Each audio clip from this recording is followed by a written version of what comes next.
Subscribe करिए हमारे channel target UP TET CTET को और बेल आइकन को दबाइए। हेलो दोस्तों, मैं आनंद स्वागत करता हूं आप सभी का आपके अपने channel target UP TET CTET में। दोस्तों, हम लगातार क्लासेस के माध्यम से आपके डीएलएड थर्ड सेमेस्टर के गणित विषय को पढ़ रहे हैं और इसमें दोस्तों हमने आपके गणित विषय में सबसे पहला जो टॉपिक आता है वह अनुपात और समानुपात आता है। और इससे पहले की क्लासेस में दोस्तों हमने अनुपात, अनुपात पे आधारित प्रश्न और समानुपात में दोस्तों अनुलोम और प्रतिलोम अनुपात क्या होता है, इन पे आधारित प्रश्नों को कर लिया है। कुछ प्रश्न दोस्तों मैंने आपको करने को भी दिए थे, तो उन प्रश्नों का भी उत्तर हम इस वीडियो में देखेंगे। और एक प्रश्न में आप लोग को दिक्कत आ रही है तो वह मैं आपको सॉल्व करके भी बता दूंगा। अब इस वीडियो में दोस्तों हमें जो पढ़ना है वह पढ़ना है समानुपाती राशियों के बाह्य और मध्य पदों में गुणनफल में क्या संबंध होता है। जो समानुपाती राशियां होती हैं उनके बाह्य पद और मध्य पद के गुणनफल में क्या संबंध होता है, यह हमको देखना है। और दोस्तों इस क्लास में आपको विततानुपाती, प्रथमानुपाती, द्वितीयानुपाती, तृतीयानुपाती, चतुर्थानुपाती, मध्यानुपाती, ये सभी चीजें इनको कैसे निकालते हैं यह दोस्तों आपको इस क्लास में समझ में आने वाला है। तो बहुत कंफ्यूजन रहता है कि हम लोग किस प्रकार से द्वितीयानुपाती, मध्यानुपाती, तृतीयानुपाती, चतुर्थानुपाती किस प्रकार से ज्ञात करते हैं। तो आप लोग दोस्तों वीडियो पूरा ध्यान से देखिएगा, सभी चीजें दोस्तों आपको समझ में आएंगी। बस आप वीडियो को ध्यान से देखिएगा, ठीक है। पूरा कंसंट्रेशन लगा के आप देखेंगे तो आपको दोस्तों सभी चीजें बहुत अच्छे से समझ में आएंगी। अब देखिए, सबसे पहली चीज तो आप समानुपात के विषय में जानते ही होंगे कि अगर जैसे यहाँ पे चार राशियां ए बी सी डी दी हुई हैं तो इनमें जो बाह्य अनुपातों का गुणनफल होता है वह मध्य अनुपातों के गुणनफल के बराबर होता है। जैसे लिखा है ए अनुपाते बी समानुपाते सी अनुपाते डी, ये अगर लिखा हुआ है दोस्तों तो इसमें बाह्य पद कौन से हैं, ये ए और डी ये दोनों बाह्य पद हैं और ये जो बी और सी हैं इनको हम लोग मध्य पद बोलते हैं, ठीक है। तो जो बाहर की तरफ है ए और डी यह बाह्य पद होते हैं और जो अंदर बी और सी ये दोनों पद हैं यह मध्य पद हैं, ठीक है। ए और डी को दोस्तों दूरस्थ पद भी बोलते हैं या इंग्लिश में बोलते हैं एक्सट्रीम टर्म, और बी और सी को मध्य पद या फिर मीन टर्म बोलते हैं, ठीक है। तो ये आप लोग याद रखिएगा। अब इनमें संबंध क्या होता है, इनमें दोस्तों यही संबंध होता है कि जो बाह्य पद हो, मतलब कि ए और डी का जो गुणनफल होता है वह बराबर होता है इसके मध्य पदों के गुणनफल के, यानी कि a इंटू डी, अगर ए डी का हम लोग गुणा करते हैं तो वह बराबर होगा BC के गुणे के, ठीक है। a इंटू डी बराबर होता है B इंटू सी के, ठीक है। तो यह दोस्तों आपको याद रखना है कि जब चार राशियां समानुपात में हो तो उनके बाह्य पदों का गुणनफल बराबर होता है मध्य पदों के गुणनफल के, ठीक है। अब आगे बढ़ते हैं। देखिए प्रश्न है 5, 9, 35, 43 समानुपात में है अथवा नहीं, ज्ञात कीजिए। अब दोस्तों यहाँ पे हम कैसे ज्ञात करेंगे कि जो हमें चार राशियां दी गई हैं 5, 9, 35 और 63 समानुपात में हैं या नहीं है। तो एक तरीका तो दोस्तों मैंने आपको बताया था कि आप सरल करके देख लीजिए। जैसे इसको लिख लीजिए 5/9, ये हो जाएगा सरलतम रूप में है ये 5/9, और 35/63 को आप सरलतम रूप में लिखना चाहें तो 7 से ऊपर नीचे काट दीजिए, तो ऊपर बचेगा 5 और नीचे बचेगा 9, तो ये 5/9 आ जाएगा। इस प्रकार दोस्तों दोनों अनुपात आप देख पा रहे हैं बराबर हैं, तो यह समानुपात में है, यह आप कह सकते हैं। लेकिन यहाँ पे आपको किस तरीके से करना है, अब यहाँ पे दोस्तों एक तरीके से आप और दिखा सकते हैं। जो अभी आपने पढ़ा कि बाह्य पदों का जो गुणनफल होता है वह बराबर होता है मध्य पदों के। तो अगर ये समानुपात में होंगे तो बाह्य पदों यानी कि 5 गुणे 63 जो होगा वह बराबर होगा किसके, 9 गुणे 35। यही तो है, बाह्य पद है 5 और 63 और मध्य पद है 9 और 35। तो 5 और 63 का आप गुणा कर लीजिए तो 5 त्रिक 15 के 5 हासिल लगा 1, 5 छक 30, 1 31, ठीक। अब यहाँ पे भी गुणा कर लेते हैं तो 9 पच्चे 45 के 5 हासिल लगा 4 और 9 त्रिक 27 और 4 कितना हो जाएगा 31। तो यहाँ पे देख पा रहे हैं आप दोनों का ही गुणनफल 315 आ रहा है, यानी कि जो बाह्य पदों का गुणनफल है वह बराबर है मध्य पदों के गुणनफल के। तो यहाँ पे दोस्तों हम कह सकते हैं कि 5, 9, 35 और 63 जो है वह समानुपात में हैं। ठीक है, तो यही हमें यहाँ पे दिखाना था कि समानुपात में है या नहीं है। अब इसके बाद देखते हैं दोस्तों, अगला प्रश्न है, यदि 5, 15, x और 105 समानुपाती हैं तो x का मान ज्ञात कीजिए। अब यहाँ पे 4 राशियां दी गई हैं जिसमें से एक अननोन है, x की वैल्यू हमें नहीं पता है। 5, 15, x और 105 दिया गया है और बोल रहा है कि यह समानुपात में है, तो x का मान हमको ज्ञात करना है। तो देखिए यही रूल हम फिर से लगाएंगे, बाह्य पदों का जो गुणनफल होगा वह बराबर होगा मध्य पदों के, यानी कि 5 गुणे 105 जो होगा वह बराबर होगा 15 गुणे x के। जैसा कि यहाँ पे आप देख पा रहे हैं 5 गुणे 105 बराबर है 15 गुणे x के। अब x बराबर अगर हम लोग लिखना चाहें तो ये है जो 15 गुणे में है, ये इधर यहाँ बटे में आ जाएगा। तो यहाँ पे दोस्तों x बराबर हम लिख सकते हैं 5 गुणे 105 बटे 15।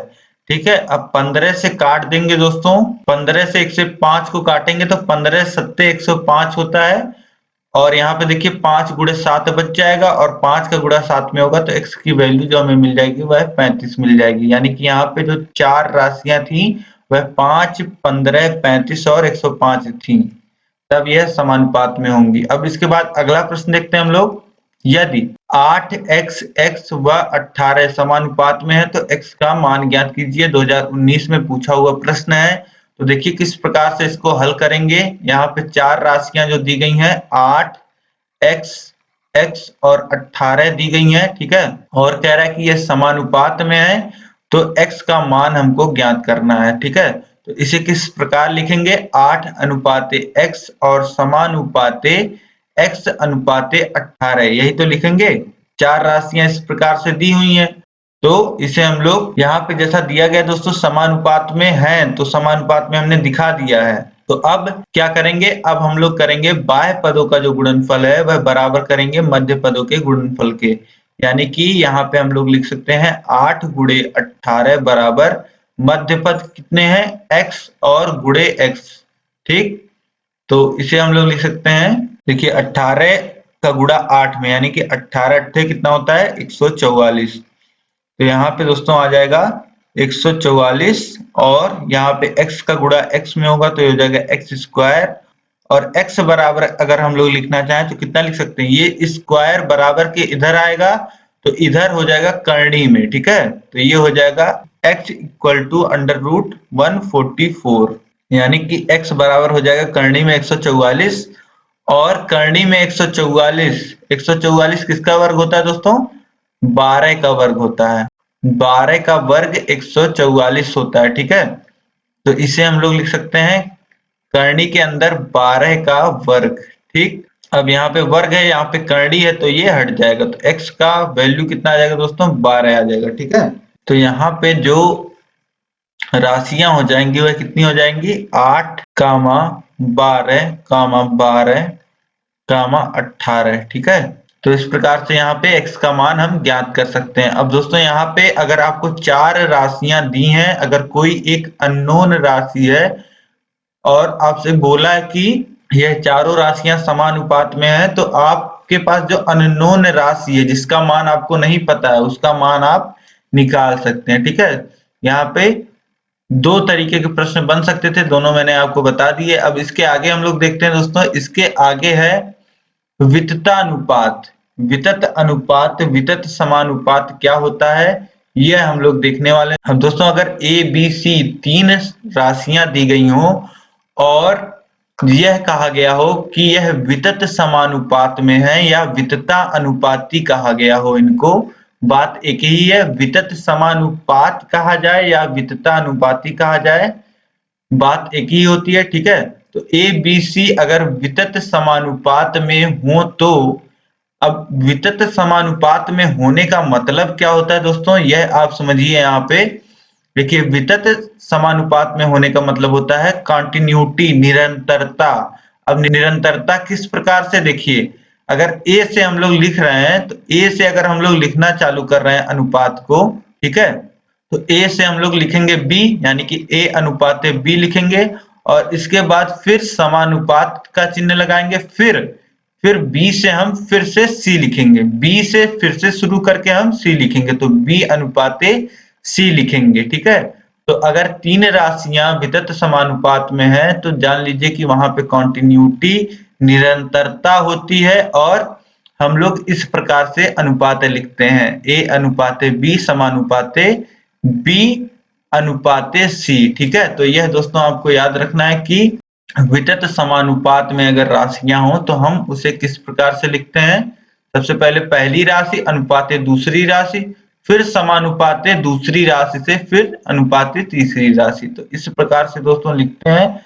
अब इस प्रकार से जब हमने यहाँ पे समानुपात का संबंध दिखा दिया दोस्तों तीन राशियों में, तो यहाँ पे अब आप कर लीजिए, समानुपात में क्या होता है, जो पहला अनुपात होता है वह बराबर होता है दूसरे अनुपात के, यानी कि A by B बराबर B by C यहाँ पे हम लोग लिख सकते हैं। ठीक है, अब यहाँ पे दोस्तों वज्र गुणन कर दीजिए आप, यानी कि इस B का गुणा यहाँ ऊपर B में हो जाएगा और इस C का गुणा यहाँ ऊपर A में हो जाएगा। ठीक है, तो B का गुणा B में होगा तो ये हो जाएगा B स्क्वायर, और बराबर C का गुणा A में होगा तो ये हो जाएगा AC। ठीक है, तो यहाँ पे दोस्तों जब भी तीन राशियां वितत अनुपात में होंगी तो उनमें ये संबंध होगा, यह आप लोग याद रखिएगा। जो दूसरी राशि है B, उसका वर्ग जो है वह बराबर होगा बाकी दोनों राशियों के गुणनफल के, या इसे ही इतना हम लोग लिख सकते हैं, B बराबर करणी में AC। ठीक है, अब यहाँ पे A को हम लोग प्रथमानुपात कहते हैं, B को मध्यानुपात कहते हैं और C को तृतीया अनुपात कहते हैं। तो जहां भी दोस्तों मध्यानुपात और तृतीयानुपात निकालने की बात करेगा, वहां पे वितत अनुपात में यह जो संबंध है, इसी संबंध को हम लगाएंगे। आगे प्रश्नों में देखेंगे, आपको बहुत ही अच्छे तरीके से समझ में आएगा। तो चलिए हम लोग देखते हैं आगे प्रश्नों को। वितत अनुपात दोस्तों उम्मीद है आपको समझ में आ गया होगा कि तीन राशियां आपको दी हैं तो उसे समानुपात में किस प्रकार से हम लिखेंगे और फिर संबंध क्या होगा। ठीक है, तो अब आगे प्रश्नों को देखिए, आपको समझ में आएगा। देखिए प्रश्न है, निम्नलिखित संख्याएं विततानुपाती हैं तो x का मान ज्ञात कीजिए। अब यहाँ पे दोस्तों एक प्रश्न में दो प्रश्न दिए गए हैं। अब बोल रहा है कि x 10 और 50 जो है वह वितता अनुपाती हैं। ठीक है, यहाँ पे हमें x का मान ज्ञात करना है। अब देखिए x 10 और 50 अगर वितता अनुपाती हैं तो इसको हम लोग समानुपात में किस प्रकार से लिखेंगे, हम लोग लिखेंगे x से 10, यानी कि x अनुपाते 10 लिखेंगे, और उसके बाद समानुपाते फिर से हम लोग 10 से 50, कंटिन्यूटी निरंतरता दिखाना है तो 10 से फिर से 50 जाएंगे, यानी कि 10 अनुपाते 50। तो इस प्रकार से दोस्तों हम लोग समानुपात में दिखा देंगे। अब समानुपात में ये राशियां हो गई हैं तो इनके बाह्य पदों का जो गुणनफल होगा वह मध्य पदों के गुणनफल के बराबर होगा, यानी कि x गुणे 50 बराबर होगा 10 गुणे 10 के। ठीक है, अब x बराबर अगर हम लोग लिखना चाहें तो लिख सकते हैं 10 गुणे 10 100 हो जाएगा, और बटे ये जो गुणे में 50 था यह बराबर किधर आएगा तो भाग में हो जाएगा, तो 50 दूनी होता है 100। ठीक है, तो ये कट जाएगा और x का मान हमको कितना मिल जाएगा 2। ठीक है, तो x की वैल्यू दोस्तों हमें यहाँ पे कितनी मिल गई 2 मिल गई।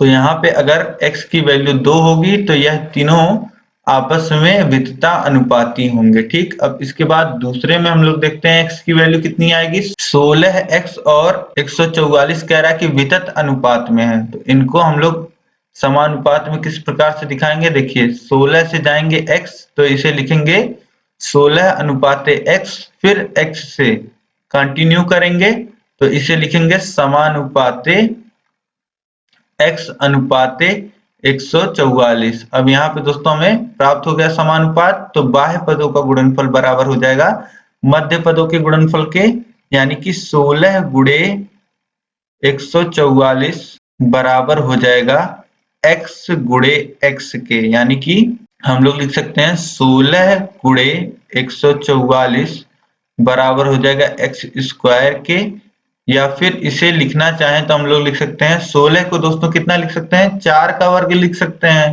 तो 16 को लिख देंगे 4 का स्क्वायर और इनटू 144 को कितना लिख देंगे 12 का स्क्वायर बराबर x स्क्वायर।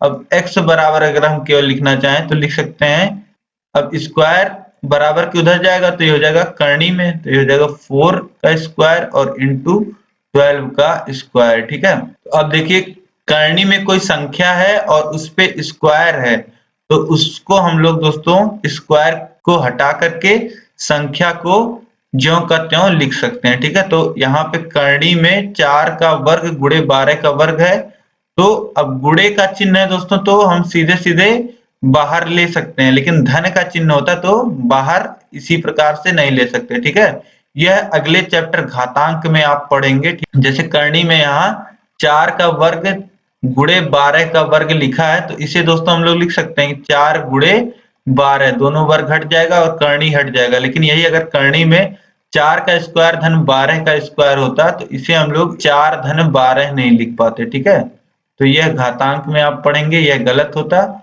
और यह सही है। ठीक है, तो इसी का इस्तेमाल करते हुए दोस्तों हम लोग कितना लिख लेंगे, 4 गुणे 12 इसे लिख सकते हैं। ठीक है, तो यहाँ पे x का मान जो हमें मिल जाएगा वह 4 गुणे 12 यानी कि 4 का गुणा होगा 12 में, तो 12 चौक 48। तो x की जो वैल्यू मिल जाएगी दोस्तों यहाँ पे हमें वह मिल जाएगी 48। तो ये कितना हो जाएगा, 16, 48 और 144 यही संख्याएं रही होंगी। ठीक है, अब यहाँ पे दोस्तों x का मान अगर 48 होगा तब भी यह वितत अनुपात में होंगे। ठीक, अब इसके बाद देखिए, तो यहाँ पे दोस्तों हमें द्वितीय अनुपात निकालना है, तो द्वितीय अनुपात हम लोग मान लेते हैं दोस्तों, द्वितीय अनुपात मान लेते हैं x है। ठीक है, तो अब यहाँ पे दोस्तों हम लोग कितना लिख सकते हैं, इसको हम लोग लिख सकते हैं 10x 55 और 66, ये 4 राशियां हो जाएंगी। इन 4 राशियों को दोस्तों समानुपात में लिखेंगे, तो कैसे लिखेंगे, 10 अनुपाते x समानुपाते 55 अनुपाते 66।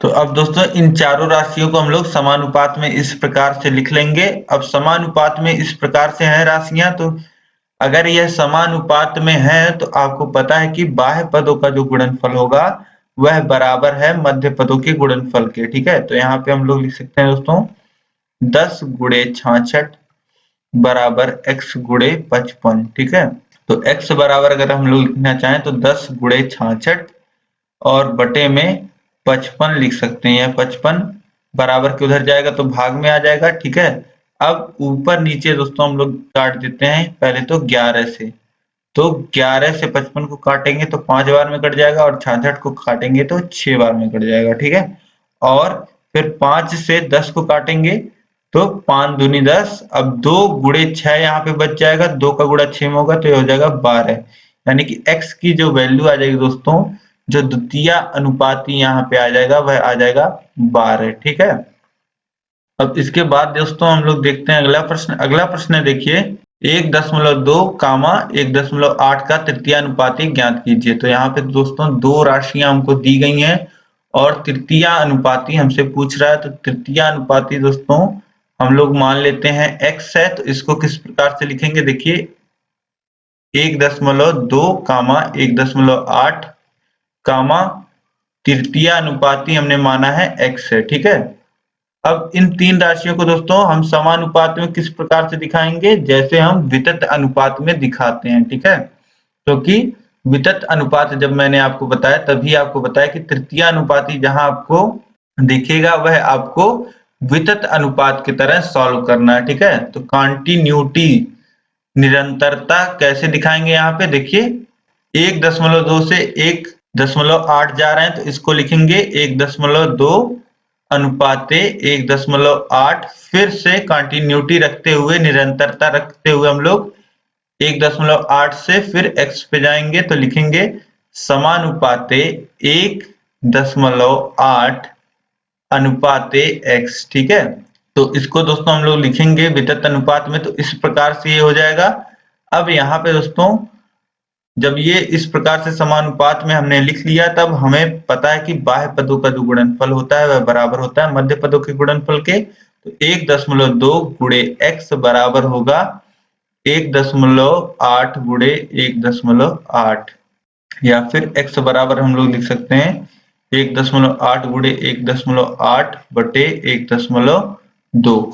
अब दोस्तों इसको कैसे सॉल्व करेंगे, देखिए ऊपर 1.8 गुणे 1.8 हो रहा है। तो एक तरीके से अगर हम समझें तो 18 का गुणा 18 में हो रहा है। ठीक है, तो 18 का वर्ग कितना होता है दोस्तों? 18 का वर्ग होता है 324। और देखिए यहाँ पे एक स्थान पे दशमलव है 1.8 में, और यहाँ पे भी 1.8 में एक स्थान पे दशमलव है, तो दो स्थान पे दशमलव लगा देंगे। तो ऊपर हो जाएगा 3.24 और नीचे देखिए 1.2। ऊपर नीचे दोस्तों 10 से अगर हम गुणा कर देते हैं तो ऊपर देखिए 32.4 हो जाएगा और नीचे 12 हो जाएगा। अब 12 से अगर हम लोग काटते हैं 32.4 को, देखिए 2 बार जाएगा तो हो जाएगा 24 और 8 बच जाएगा। ठीक है, 8 बच जाएगा और इसके बाद दशमलव लगा देंगे दोस्तों, तो 10 से गुणा हो जाएगा 8.4 में, 8.4 यहाँ पे बचा हुआ है, तो ये हो जाएगा 84। और 84 से 12 को काटेंगे, 84 को 12 से काटेंगे तो 12 सत्ते 84 होता है, तो ये हो जाएगा 7, यानी कि 2.7 हमें वैल्यू मिल जाएगा x का। ठीक है, तो यहाँ पे तीसरा पद होगा वह होगा 2.7। ठीक है, नेक्स्ट क्वेश्चन है दोस्तों 16 और 36 का मध्यानुपाती ज्ञात कीजिए। 16 और 36 का दोस्तों हमें यहाँ पे मध्यानुपाती ज्ञात करना है। ठीक है, तो सबसे पहले हम लोग मान लेते हैं कि मध्यानुपाती क्या है? मध्यानुपाती है x। ठीक है, तो यहाँ पे हमने मध्यानुपाती x मान लिया, तो इसे किस प्रकार से लिखेंगे? देखिए 16 और मध्यानुपाती, तो x को हम लोग दोस्तों कहाँ लिखेंगे? बीच में लिखेंगे। ठीक है, 16x और 36 इस प्रकार से लिखेंगे। ठीक, तो 16x और 36 इस प्रकार से हमने दिखा दिया।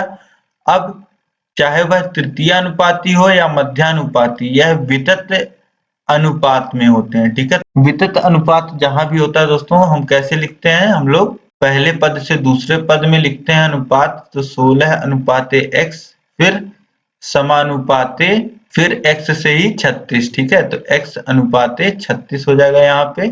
अब देखिए यहाँ पे हमें समानुपात के रूप में हमने दोस्तों इसको लिख लिया। ठीक है, यह जो हमें पद दिए गए थे। अब इसके बाद दोस्तों देखिए बाह्य पदों का गुणनफल यानी कि 16 गुणे 36 बराबर हो जाएगा x स्क्वायर, और x स्क्वायर बराबर दोस्तों हम लोग लिख सकते हैं 16 को लिखेंगे 4 का वर्ग और गुणे 36 को लिखेंगे 6 का वर्ग, और x बराबर अगर हम लोग लिखना चाहें तो करणी में लिख सकते हैं 4 का स्क्वायर इंटू 6 का स्क्वायर। ठीक है, अब 4 के स्क्वायर को दोस्तों हम करनी के बाहर लाएंगे तो हो जाएगा 4, और 6 स्क्वायर को करनी के बाहर लाएंगे तो हो जाएगा 6। ठीक है, तो ये हो जाएगा 4 इंटू 6 यानी कि हो जाएगा 24। ठीक है, तो यहाँ पे दोस्तों x की जो वैल्यू हमें मिल जाएगी वह मिल जाएगी 24, मतलब मध्यानुपाती कितना हो जाएगा? हो जाएगा 24। ठीक, अब इसके बाद अगला प्रश्न दोस्तों हम लोग देखते हैं। देखिए नेक्स्ट क्वेश्चन है 3, 12 और 15 का चतुर्थानुपाती पद ज्ञात कीजिए। तो यहाँ पे दोस्तों हमें 3 पद दिए गए हैं, 3, 12 और 15, और इसका जो है वह हमें चतुर्थानुपाती निकालना है। तो हमें नहीं पता है तो चतुर्थानुपाती हम लोग मान लेते हैं x है। ठीक है, यहीं पे लिखेंगे x को चौथे जगह पे। ठीक है, चौथे स्थान पे लिखेंगे x को। अब इसे दिखाएंगे दोस्तों चतुर्थानुपाती हमें ज्ञात करना है, तो इन सभी को हम समानुपात में दिखा देते हैं। 3:12 समानुपाते 15 x हो जाएगा यह।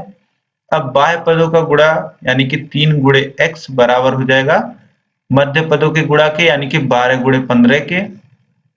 x बराबर हम लोग लिखना चाहें तो कितना लिख सकते हैं? 12 गुणे 15 बटे 3, 3 से 12 को काट देते हैं, 4 बार में कट जाएगा, और 4 का गुणा 15 में होगा दोस्तों तो हो जाएगा 60।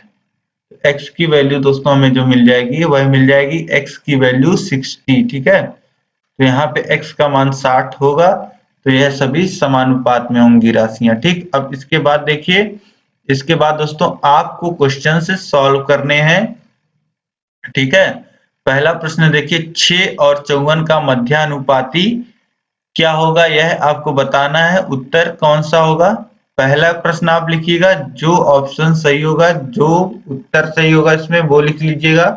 फिर दूसरे का आपको 0.24 और कामा 0.60 का तृतीय अनुपाती आपको ज्ञात करना है। इसके बाद देखिए प्रश्न है एक त्रिभुज के तीनों कोणों में 3:2:5 का अनुपात है, प्रत्येक कोण का मान ज्ञात कीजिए। ठीक है, तो ये हो गया तीसरा प्रश्न आपके लिए जो करना है आपको।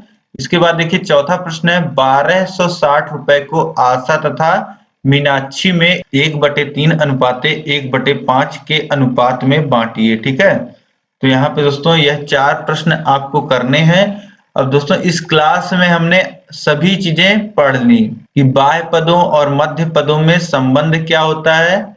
ठीक है, यह आपने जान लिया दोस्तों यहाँ पे कि बाह्य पदों का गुणनफल जो होता है वह मध्य पदों के बराबर होता है। इसके साथ ही दोस्तों अगर हमें चेक करना है 4 राशियां दी गई हैं समानुपात में हैं या नहीं है, तो हम निकाल सकते हैं। कोई एक राशि नहीं दी गई है चारों में से तो हम लोग निकाल सकते हैं। ठीक है, और साथ ही दोस्तों इसके बाद हमने देखा कि वितत अनुपात, वितत समानुपात या विततानुपाती क्या होता है, इसमें संबंध क्या होता है, यह हमने देख लिया। और 3 राशियों में से एक राशि हमको नहीं दी हुई है तो हम कैसे निकालते हैं यह भी हमने देखा। और साथ ही दोस्तों हमने देखा कि द्वितीयानुपात कैसे ज्ञात करते हैं और तृतीयानुपाती कैसे ज्ञात करते हैं, मध्यानुपाती कैसे ज्ञात करते हैं, चतुर्थानुपाती कैसे ज्ञात करते हैं। तो यह सभी चीजें दोस्तों हमने इस क्लास में सीख ली। अब दोस्तों इससे पहले वाले क्लास में जो मैंने आपको क्वेश्चंस दिए थे उसके उत्तर मैं आपको बता देता हूं। अब यहाँ तक दोस्तों आप क्लास देख रहे हैं, क्लास आपको पसंद आ रही है तो आप वीडियो को लाइक कर दीजिए। चैनल को आपने दोस्तों अभी तक सब्सक्राइब नहीं किया हुआ है तो चैनल को आप सब्सक्राइब करके उसके बगल बेल आइकन पे जरूर क्लिक कर लीजिए। साथ ही दोस्तों इस वीडियो को आप अपने सभी दोस्तों में अधिक से अधिक शेयर कीजिएगा दोस्तों, तभी सभी को इस वीडियो से मदद मिल पाएगी और सभी की पढ़ाई आसानी से हो पाएगी। ठीक है दोस्तों, तो इस वीडियो को दोस्तों आप अधिक से अधिक जरूर शेयर करिएगा। अब देखिए दोस्तों क्वेश्चंस का हम लोग उत्तर देख लेते हैं जो पिछले क्लास में मैंने आपको क्वेश्चंस दिए थे करने को। राम एक काम का 1/4 भाग 10 दिन में समाप्त कर सकता है तो वह पूरा काम समाप्त करेगा कितने दिनों में, यही यहाँ पे प्रश्न में पूछा था। तो 1/4 दोस्तों काम वह कर रहा है कितने दिनों में, 10 दिनों में। तो मान लेते हैं पूरा काम जो है वह x दिनों में करेगा। ठीक है, तो अब यहाँ पे दोस्तों आप देख पा रहे हैं कि काम बढ़ रहा है और उसी के साथ दोस्तों काम करने में जो दिन लगेगा वह भी बढ़ेगा। तो अनुलोम अनुपात है, तो यहाँ पे दोस्तों आप क्या दिखा सकते हैं 1/4/1, इस पूरे के बटे 1 बराबर दिखा सकते हैं 10/x और इसे दोस्तों सॉल्व करेंगे तो x की वैल्यू मिल जाएगी 40। ठीक है, तो यहाँ पे दूसरा ऑप्शन जो है 40 वह बिल्कुल सही हो जाएगा। अब दूसरा प्रश्न था दोस्तों 7 किलोग्राम तेल का मूल्य 6.30 रुपए है तो 22.50 रुपए में कितना तेल खरीदा जा सकता है। तो यह भी दोस्तों आप बहुत ही आसानी से निकाल सकते हैं, अनुलोम यहाँ भी आप लगा देंगे तो निकल जाएगा। अब इसके बाद देखिए एक मैदान की सफाई करने में 10 आदमियों को 6 दिन लगते हैं तो ज्ञात कीजिए उसी मैदान की सफाई करने में 4 आदमी कितने दिन लेंगे। ठीक है दोस्तों, तो यह प्रतिलोम अनुपात यहाँ पे लगेगा क्योंकि यहाँ पे आप देख पा रहे हैं कि पहले 10 आदमी थे अब 4 आदमी हो गए हैं और पहले 6 दिन लग रहे थे। जो काम करने में दिन लगेंगे उसकी संख्या बढ़ जाएगी क्योंकि आदमी घट जा रहे हैं तो यहाँ प्रतिलोम लगेगा। ठीक है, इस प्रश्न को भी बहुत आसानी से कर सकते हैं। और चौथा देखिए 2346 मीटर लंबी डोरी को 8:15 के अनुपात में विभाजित करना है तो अनुपात को दोस्तों आप सीधे x से गुणा करके लिख लीजिएगा तो 8x धन 15x बराबर हो जाएगा 2346। इस प्रकार से दोस्तों आप x की वैल्यू निकाल लीजिएगा और 8x और 15x की अलग अलग वैल्यू आप निकाल लेंगे तो आपको पता चल जाएगा कि 8:15 के अनुपात में विभाजित करने पर कितनी कितनी लंबी डोरी मिलेगी। ठीक है, अब इसके बाद देखिए प्रश्न संख्या 5 था दोस्तों, इसमें आप सभी को बहुत ज्यादा प्रॉब्लम आई है तो इस क्वेश्चन को दोस्तों हम लोग सॉल्व करने वाले हैं। देखिए प्रश्न था दोस्तों एक थैली में 1 रुपए 50 पैसे 5 पैसे के सिक्के क्रमशः 2 सही 1/2। अब यहाँ पे दोस्तों गलती से मैंने 2 सही 1/3 लिख दिया था, इसे आप सही कर लीजिएगा 2 सही 1/2 होगा। ठीक है, तो 2 सही 1/2 अनुपाते 3:4 के अनुपात में है। ठीक है, तो यहाँ पे दोस्तों एक थैला है जिसमें क्या है 1 रुपए का भी सिक्का है, 1 रुपए का सिक्का है और साथ ही इसमें 50 पैसे का सिक्का है, 50 पैसे का सिक्का है और 5 पैसे का भी सिक्का है, ठीक है। और इन सिक्कों के बीच में क्या अनुपात है, यह भी यहाँ पे हमको दिया गया है, ठीक है। अब ये सिक्के दोस्तों इस थैले में किस अनुपात में है, यह हमको दिया गया है और साथ ही दिया गया है कि कुल राशि रुपए हो तो प्रत्येक प्रकार के सिक्कों की संख्या ज्ञात कीजिए। अब दोस्तों यहाँ पे आप समझने का प्रयास कीजिए कि एक थैला दिया गया है, उस थैले में 3 तरीके के सिक्के हैं। पहला जो सिक्का है वह 1 रुपए का है, दूसरा जो सिक्का है वह 50 पैसे का है और तीसरे प्रकार का जो सिक्का है वह 5 पैसे का है, ठीक है। तो यह 3 प्रकार के सिक्के हैं और इन 3 प्रकार के सिक्कों में क्या अनुपात है, यह यहाँ पे हमको दिया गया है कि यह सिक्के 2 सही 1/2 यानी कि इसे कितना लिख सकते हैं हम लोग 5/2 अनुपाते 3 अनुपाते 4 के अनुपात में है, ठीक है। तो यहाँ पे दोस्तों आप समझ गए कि अगर 1 रुपए का 5/2 सिक्का है तो 50 पैसे का 3 सिक्का है और 5 पैसे का 4 सिक्का है, ठीक है। तो इस प्रकार से दोस्तों आपको पता चल गया कि थैली में सिक्कों का अनुपात क्या है और साथ ही दोस्तों हमको दिया गया है कि टोटल जो रुपए हैं इस थैले में वह कितने रुपए हैं, 210 रुपए हैं। अब इतनी जानकारी दोस्तों हमको दी गई है। अब इसी जानकारी के साथ दोस्तों हमको जो सिक्कों की संख्या है, जो तीनों प्रकार के सिक्के हैं उनकी क्या क्या संख्या है, यह हमको बताना है इस प्रश्न में। तो दोस्तों अब प्रश्न आपको पूरी तरीके से समझ में आ गया होगा, क्या क्या दिया है प्रश्न में और क्या हमको निकालना है, यह आपको समझ में आ गया होगा। तो अब हम आगे प्रश्न को हल करते हैं। अब यहाँ पे दोस्तों आप तीनों सिक्कों को देख पा रहे हैं, 1 रुपए का सिक्का, 50 पैसे का सिक्का और 5 पैसे का सिक्का। अब दोस्तों अनुपात में आपको पता है कि हम सभी राशियों को एक प्रकार के इकाई में रखते हैं, ठीक है।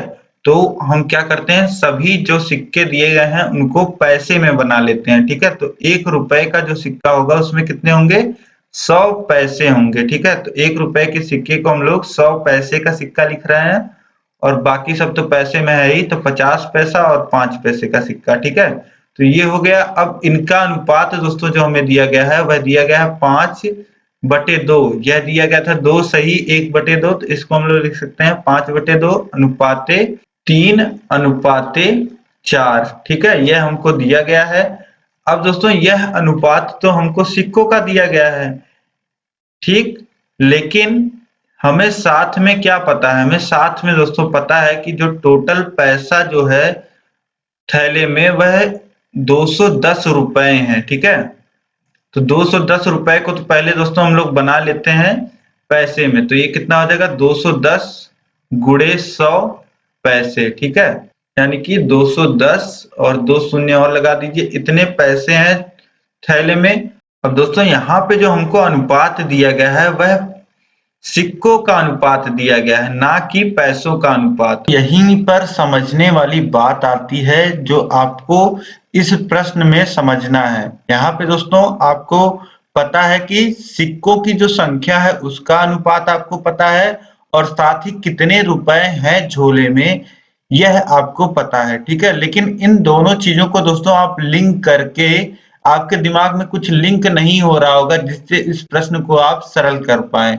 लेकिन दोस्तों यहीं पे आपने एक प्रश्न सॉल्व किया है जिसमें रस्सी की लंबाई दी गई थी और साथ ही किस अनुपात में रस्सी को बांटना है यह आपको दिया गया था। तो दोस्तों बहुत ही आसानी से आपने उस प्रश्न को कर लिया था और आपने बता दिया था कि इस रस्सी को अगर इतने अनुपात में हम बांटते हैं तो एक सिरे की लंबाई इतनी होगी और एक सिरे की लंबाई इतनी होगी, ठीक है। तो इसी अनुसार दोस्तों अगर हमें यहाँ पे दिया होता कि 1 रुपए का जो मूल्य है, 1 रुपए के जो सिक्के हैं उसका मूल्य का अनुपात जो है वह 50 पैसे के मूल्य का अनुपात कितना है और साथ ही 5 पैसे के मूल्य का अनुपात कितना है, ठीक है। तो यहाँ पे दोस्तों समझने वाली बात यही है कि अगर आपको यहाँ पे दिया होता कि 1 रुपए के सिक्के से जितना मूल्य झोले में जुड़ रहा है, 5 रुपए जुड़ रहा है, 10 रुपए जुड़ रहा है,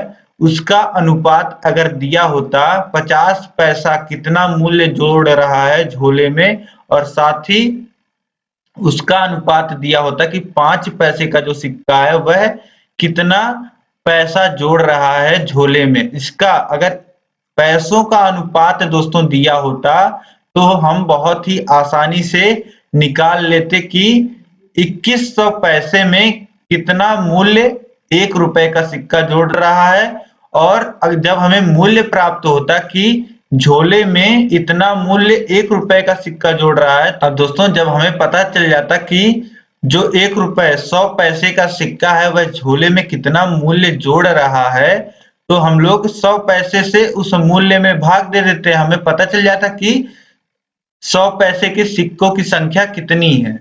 ठीक है, तो यही सबसे पहले हम लोग निकाल लेते हैं कि जो झोले में सिक्के हैं वो जो मूल्य जोड़ रहे हैं, वह जो मूल्य रखे हुए हैं उनका आपस में अनुपात कितना है। तो हम लोग यही यहाँ पे करेंगे कि सिक्के जितना मूल्य झोले में जोड़ रहे हैं उन मूल्यों का आपस में अनुपात कितना है, पैसों का अनुपात।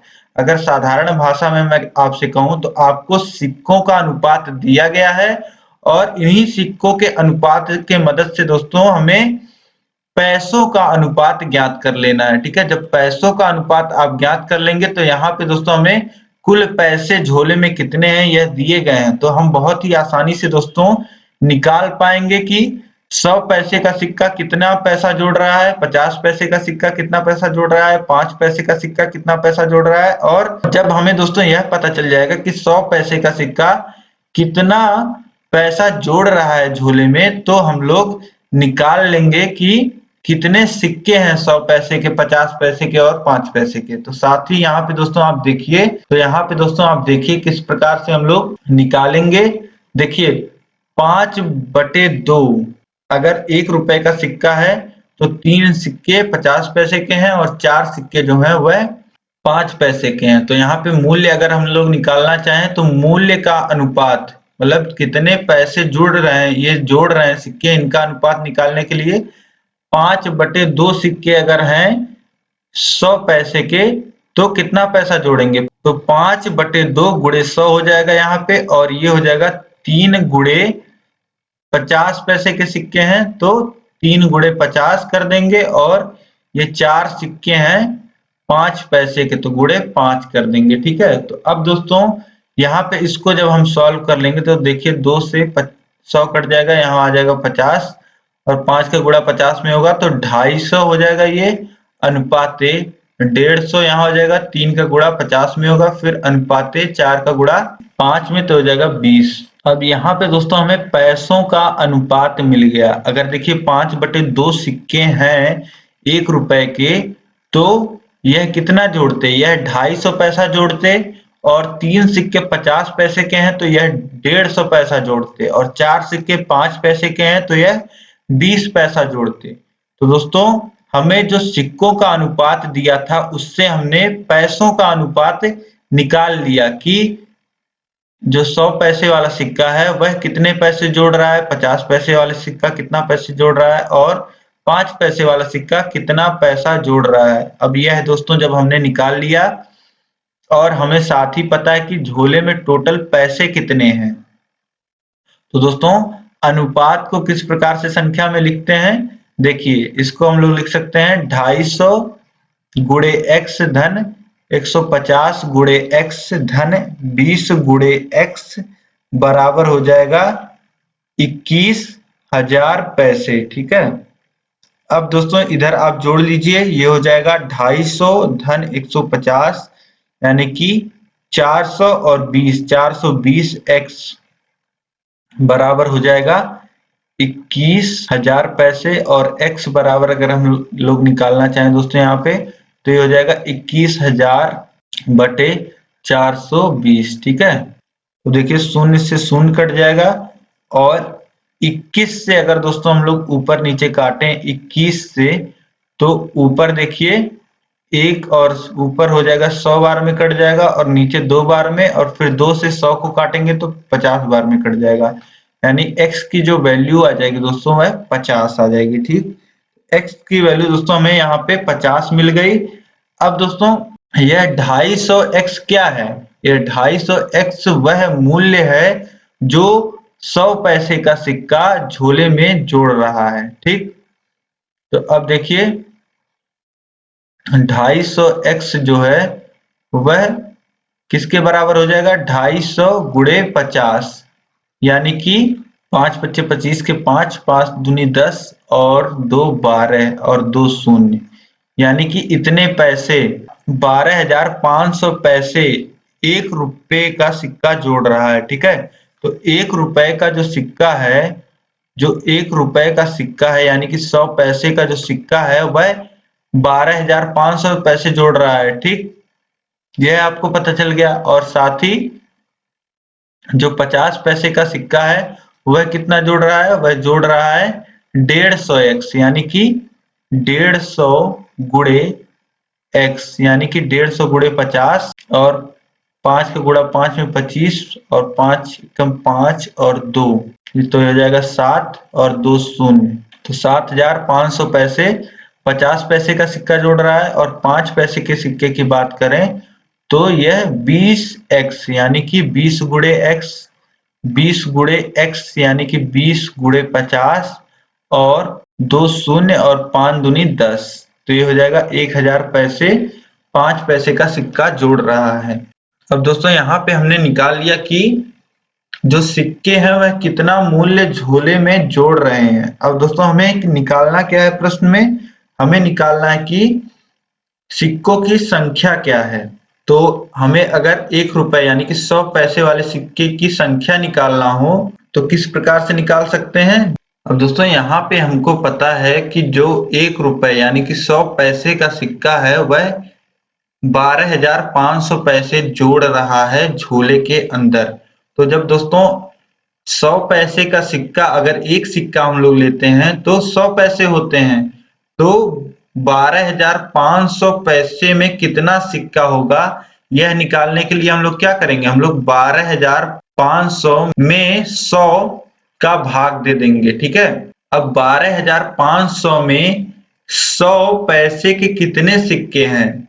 12,500 पैसों में 100 पैसे के कितने सिक्के बनेंगे यह निकालने के लिए दोस्तों हम लोग 100 से भाग दे रहे हैं 12,500 में, 2 शून्य से 2 शून्य कट जाएंगे, बच जाएगा 125, यानी कि 12,500 पैसे में 100 पैसे के 125 सिक्के बनेंगे। इसका मतलब यही है।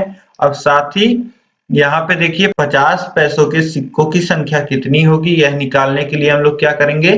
50 पैसे का जो सिक्का है वह 7,500 पैसे जोड़ रहा है झोले में, तो 7,500 पैसे में कितने 50 पैसे के सिक्के होंगे यह निकालने के लिए हम लोग 50 से भाग दे देंगे 7,500 में, तो शून्य से शून्य कट जाएगा और 5 से दोस्तों हम लोग काटेंगे 75 को, तो ये 1 और 2, तो ये 1 और यहाँ बचा 2 और यहाँ बचा है 5। ठीक है, तो हो जाएगा 15। ठीक है, 15 पच्चे 75 होता है, तो यहाँ पे आ जाएगा 15 और यहाँ पे एक शून्य बचा हुआ है, तो ये आ जाएगा 150। तो हमें 50 पैसों की जो संख्या मिल गई दोस्तों वह मिल गई 150 सिक्के। ठीक है, तो 50 पैसे के 150 सिक्के होंगे। और साथ ही दोस्तों हम निकाल लेते हैं कि 5 पैसों की सिक्कों की संख्या निकालने के लिए हम लोग ये देखेंगे कितना मूल्य ऐड कर रहा है झोले में, तो 1000 पैसे जोड़ रहा है 5 पैसे का सिक्का, तो 1000 पैसे में 5 पैसे के कितने सिक्के बनेंगे यह निकालने के लिए 5 से हम लोग भाग दे देते हैं इसमें, तो 5 दूनी 10 होता है। ठीक है, और 2 शून्य यहाँ पे बचे हुए हैं, तो 200, यानी कि ये जो सिक्कों की संख्या आ जाएगी 5 पैसे की सिक्कों की संख्या 200 आ जाएगी। तो दोस्तों यहाँ पे आपने देख लिया 1 रुपए के 125 सिक्के और 50 पैसे के 150 सिक्के और 5 पैसे के 200 सिक्के। अब इनका मूल्य दोस्तों आप जोड़ेंगे तो 125 सिक्के हैं दोस्तों 1 रुपए के, तो यह कितना मूल्य ऐड करेंगे?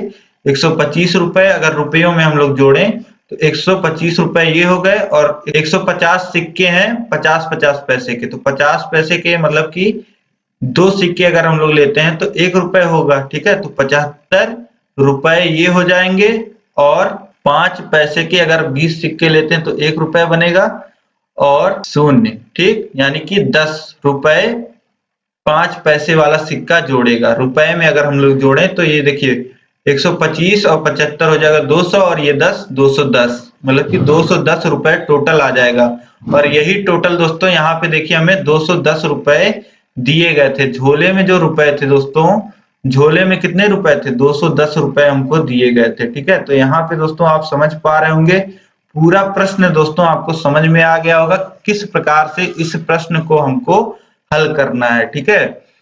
तो अब उम्मीद है अब आपको कोई कंफ्यूजन नहीं रही होगी। बस एक अनुपात जो है वह परिवर्तित करके आपको पैसों के अनुपात के रूप में लाना था। बस ट्रिक यही छोटी सी थी कि सिक्कों का अनुपात आपको दिया गया था, आपको उसे परिवर्तित करना था पैसों के अनुपात में, ताकि जो कुल राशि दी गई है उससे आप सिक्के कितने रुपए जोड़ रहे हैं यह आप निकाल लें और इसके बाद सिक्के कितना मूल्य ऐड जब कर रहे हैं यह आप निकाल लेंगे तो आप सिक्कों की संख्या भी निकाल लेंगे। तो इस प्रकार से दोस्तों अनुपात और समानुपात में जितने भी प्रश्न बनते हैं सभी प्रश्न आपको दोस्तों समझ में आ गए होंगे। सभी टॉपिक जो है आपके अनुपात और समानुपात में दोस्तों यह आपको समझ में आ गए होंगे। अब उम्मीद पूरी दोस्तों यही है कि आपको सब कुछ समझ में आ गया होगा अनुपात और समानुपात में। फिर भी दोस्तों कोई भी दिक्कत अगर आपको आ रही है अनुपात या समानुपात में तो आप मुझे कमेंट करके बताइएगा। यह वीडियो आपको कैसी लगी है मुझे कमेंट करके बताइएगा। लाइक, शेयर और चैनल को सब्सक्राइब आप कर लीजिएगा। साथ ही दोस्तों सब्सक्राइब के बगल आपको एक ज्वाइन बटन दिख रहा होगा चैनल पे। चैनल को अगर आप ज्वाइन कर लेते हैं तो चैनल के आप मेंबर बन जाएंगे, ठीक है। चैनल के मेंबर बनने का फायदा क्या है दोस्तों, आपको सभी सब्जेक्ट के सभी पीडीएफ कंबाइंड मिलेंगे। जो भी कमेंट आप चैनल पे करेंगे आपका कमेंट सबसे अलग शो होगा। हमें पता चल जाएगा कि आपने चैनल के मेंबर ने कमेंट किया वीडियो पे, तो आपको रिप्लाई हम लोग दोस्तों जल्दी दे पाएंगे जो भी आपका डाउट होगा। और साथ ही दोस्तों आप हमसे व्हाट्सएप पे भी चैट कर सकते हैं, अपनी समस्या बता सकते हैं। तो चैनल अगर आप अपनी पढ़ाई को लेकर के दोस्तों सीरियस हैं तो बहुत छोटा सा अमाउंट है, इसे देकर के आप चैनल के मेंबर बन सकते हैं, ठीक है दोस्तों। तो आप चैनल के मेंबर भी जरूर बनिए और आपके जितने डाउट होते हैं आप मुझे बताइए, ठीक है दोस्तों। अब दोस्तों इसी तरीके से सभी क्लासेस सभी विषयों की आपकी चल रही हैं।